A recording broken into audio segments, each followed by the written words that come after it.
मध्ये अतिशय संवेदना निर्माण करणारा हा प्रश्न निर्माण झालेला आहे। हैदराबाद गॅझेटच्या नोंदीवरून प्रत्येक जो समाज आहे, बंजारा समाज, धनगर समाज, धोबी समाज, नावी समाज, हे सगळे प्रश्न फक्त भाषण नाहीत सर,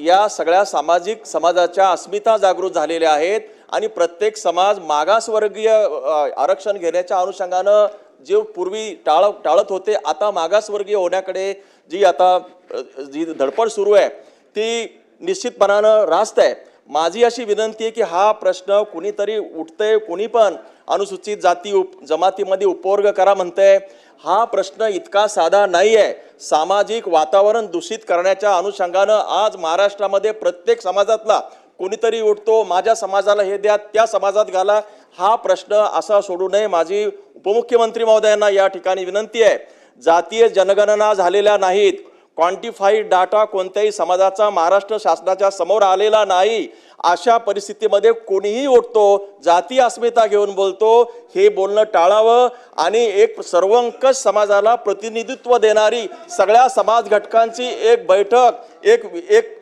त्याला काय म्हणू आपण, समिती तयार करून त्यानंतर हा निर्णय घ्यावा आणि तोपर्यंत हे जे फुटकळ लोक जी बोलतायत, समाजामध्ये अस्थिरता निर्माण करतायत, त्याच्यावरती सुद्धा कंट्रोल आणावा, अशी माझी या निमित्तानं शासनाला विनंती आहे।